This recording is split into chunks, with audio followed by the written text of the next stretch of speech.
3700 साल पुराना एक मिट्टी का टैबलेट ब्रिटिश संग्रहालय में रखा है, जिसमें एक ख़ास तरह की शिकायत लिखी है। शिकायत ख़राब क्वालिटी के तांबे की। दरअसल ये टैबलेट प्राचीन मेसोपोटामिया के उर का है, जिसमें जिक्र किया गया है कि ए नासिर नाम का एक मुसाफिर तांबा खरीदने के लिए दिलमुन गया था, ताकि तांबा मेसोपोटामिया में ले जाकर बेचा जा सके। एक मौके पर वो नानी नाम के एक शख्स को तांबा बेचने के लिए राज़ी भी हो जाता है। नानी अपने नौकर को लेन देन पूरा करने के लिए भेजता है, लेकिन बाद में तांबे की ख़राब क्वालिटी से खफा हो जाता है और तांबा लेने से इनकार कर देता है। साथ में लंबी चौड़ी शिकायत वाला ये टैबलेट लिख दिया जाता है, जिसमें एक शाप भी दिया गया। लिखा कि काश ईश्वर तुम्हारे घर पर बिजली गिराए, तुम्हारी फसलें बर्बाद हो जाएं और तुम्हारा व्यापार रेगिस्तान की तरह सूखा रहे। ताज्जुब की बात यह है कि ये सब आज से कुछ 3700 साल पहले का मुद्दा है, पर तांबे की क्वालिटी के लिए इतनी जद्दोजहद उठाने की क्या ज़रूरत थी। दरअसल ये कहानी उस समय की है जब दुनिया में कुछ ऐसी सभ्यताएं पनपीं जिनके सेंटर में दो मेटल्स रहीं, तांबा और टिन। कहें तो तब का पेट्रोलियम यानी सबसे कीमती रिसोर्सेस में से एक था। इन्हें मिलाकर बनाया गया कांसा। ऐसी सिविलाइजेशन जिनके सबूत देखकर यकीन करना मुश्किल हो जाता है। आखिर इतने बड़े शहर, महल, इमारतें सब कैसे बसाए गए जो एक दिन अचानक गायब हो गए।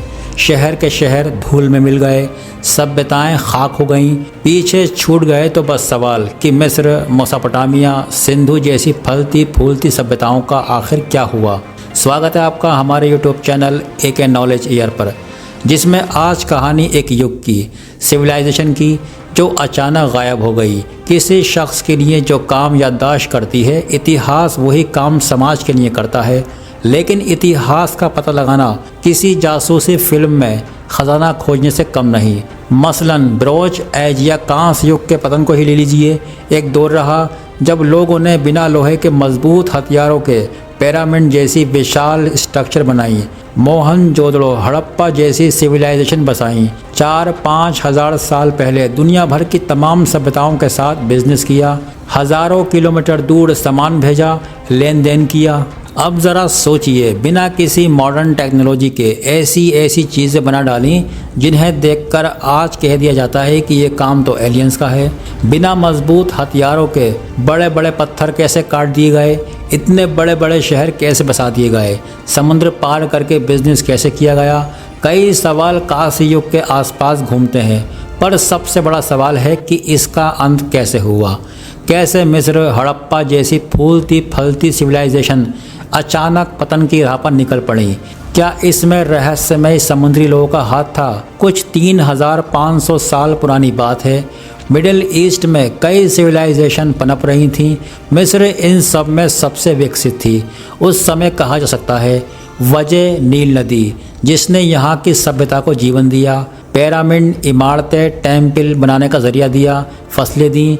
जहाँ एक तरफ दूसरी जगह की कई सभ्यताएं खाने की मोहताज थीं, लेकिन यहाँ रेगिस्तान में लोगों के पास भरपूर खाना था, जिसकी हेल्प से मिस्र में ब्यूरोक्रेसी बनी, धर्म पनपा, रथधारी सैनिकों के परिवार बने। कुल मिलाकर कहें तो पूरा सिस्टम बना। विलेजर्स के पास विशाल बस्तियों के सुराग भी मिलते हैं, जो बताते हैं कि इन्हें बनाने के लिए मजदूरों के शहर बसाए गए थे। मिस्र के पास एक और चीज़ थी, सोना। साउथ में नीबिया में सोने के विशालकाय भंडार थे। दूसरी किसी कांस्य युग की सभ्यता के पास इतना सोना नहीं था। मिस्र के सोने की चीज़ें दूसरी सभ्यताओं में खूब मांग रखती थी। बाबत प्राचीन मिस्र की सीमा आज से कहीं ज़्यादा बड़ी थी। ये मेडिटेरियन सागर के किनारे ज़्यादातर हिस्सों में फैला था, जिसकी वजह से दूसरी सभ्यताओं से इसकी टग ऑफ वार भी रही। इन्हीं में से एक हिताई लोग भी थे, जो एनाटोलिया के ज़्यादातर हिस्सों में अधिकार रखते थे। इस सभ्यता की नींव भी दो धातुओं पर थी, टिन और कॉपर, जिन्हें मिलाकर कांसा बनाया जाता था। तांबा इन्हें साइपेरस के टापू से मिलता था, लेकिन टिन के मामले में ऐसा नहीं था। ये तांबे या लोहे जैसा नहीं था, ये काफ़ी रेयर था, कुछ यूरेनियम जैसा रेयर। यहाँ तक कि जहाँ जहाँ कांस युग की सभ्यताएं फैली वहाँ या तो टिन के सोर्सेस काफ़ी नहीं थे या फिर तांबे के।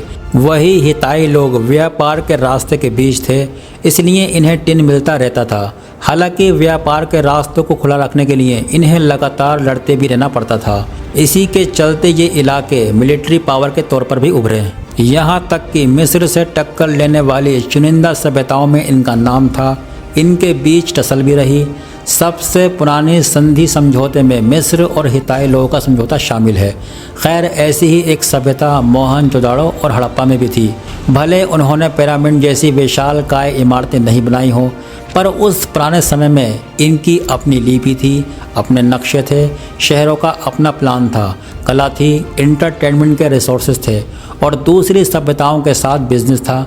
हालांकि सिंधु नदी के किनारे की सिविलाइजेशन भी एक वक्त में गायब हो गई, पर अगर हम मिडिल ईस्ट के आसपास की कांस सभ्यताओं के बीच की बात करें तो ये सभ्यताएं ईसा से करीब 1200 से 1150 के बीच राख में मिल गईं। ऐसा क्यों हुआ कि एक आदमी के जीवन भर की उम्र में विशालकाय शहरों सभ्यताओं का अंत हो गया, लिखने की कला खोने लगी, शहर राख हो गए, यहाँ तक कि मिट्टी के बर्तन बनाने वाली कला भी कम हो गई। कहें तो इतिहास वक्त में पीछे चला गया। कई सालों तक दुनिया ने इतनी विकसित सभ्यताएं नहीं देखी इसके बाद, और न इतने बड़े शहर। कांस युग के पतन से जुड़ी एक सबसे डरावनी चिट्ठी उगारित के खंडरों में मिलती है, जो आज के सीरिया में है। मिट्टी के टैबलेट पर लिखी चिट्ठी में यहाँ का राजा अपने साथी से मदद की गुहार लगा रहा था। लिखा क्या था इसमें लिखा था, पितामह, दुश्मन के जहाज़ आ गए हैं, वो मेरे शहरों को आग लगा रहे हैं, ज़मीनों को बर्बाद कर रहे हैं। पिता माँ को पता नहीं है कि मेरे सारे रथ खाते शहर में हैं और मेरे सारे जहाज़ लूका के बंदरगाह में हैं, जो अब तक वापस नहीं आए हैं। उन्हें इस मामले के बारे में बताया जाए। दुश्मन के साथ जहाज़ों ने भारी नुकसान पहुंचाया है। कुछ इतिहासकार मानते हैं कि ये चिट्ठी कभी भेजी नहीं जा सकी, क्योंकि जब बुखारित के खंडरों में खुदाई की गई तब ये वहीं महल में पड़ी मिली। इससे एक सवाल पैदा होता है, कौन थे ये रहस्यमय दुश्मन? ऐसे ही कुछ दुश्मनों का जिक्र दूसरी सभ्यताओं में भी मिलता है, जिन्हें सी पीपल या समुद्री लोग बताया जाता है। अब ये कौन थे, क्या करते थे, कोई पुख्ता इन्फॉर्मेशन नहीं है। इन्हें लेकर बस कुछ थ्योरी है। कुछ थ्योरी कांस युग के अचानक धूल में मिलने की भी है। पहले सब एक एक करके जान लेते हैं। 1177 BC the air civilization collapse. Eric Cline इस बारे में डिटेल से चर्चा करते हैं। एक वजह बताई जाती है कि सेंट्रल सिस्टम का गिरना दरअसल खेती, व्यापार, शिक्षा और टेक्नोलॉजी की वजह से जब ब्यूरोक्रेसी और सेंट्रल गवर्नमेंट का सिस्टम इन सभ्यताओं में बना, आम लोग उस पर काफ़ी हद तक डिपेंडेंट थे। सिंचाई से लेकर बीज, यहाँ तक कि कौन कौन सी फसल कब बोनी है, ये सब सेंट्रल अरेंजमेंट के अंडर बताया जाता था। छोटी छोटी अरेंजमेंट भी ऊपर के लोग तय करते थे। ऐसे में एक ख़तरा ये भी रहा होगा कि जब रूलर और सेंट्रल सिस्टम में कोई दिक्कत आती तो पूरी अरेंजमेंट चरमरा जाती। दूसरी थ्योरी सी पीपल या समुद्री लोगों की है, यानी समुद्र से आने वाले गुमनाम लड़ाकों की, जिन्हें या तो लड़ाके माना जाता या फिर रेडर्स। मिस्र के रिकॉर्ड में भी इनके आने और हमला करने का जिक्र मिलता है, पर ठीक इनकी पहचान नहीं मालूम। इसके अलग ज्वालामुखी और नेचुरल डिज़ास्टर को भी इन सभ्यताओं के ख़त्म होने के पीछे की एक अहम वजह माना जा सकता है। इस बात के सबूत मिलते रहे हैं कि उस वक्त कई ज्वालामुखी फटे, जिनकी वजह से जलवायु में बदलाव आए होंगे और फसलों की उपज में गिरावट। इसके अलावा मिट्टी की प्रोडक्टिविटी में कमी भी एक वजह मानी जाती है। दरअसल आज तो खाद और केमिकल्स के भरपूर रिसोर्सेस मौजूद हैं, पर कांस युग के वक्त ऐसा कुछ नहीं था जो मिट्टी की प्रोडक्टिविटी बनाए रखे।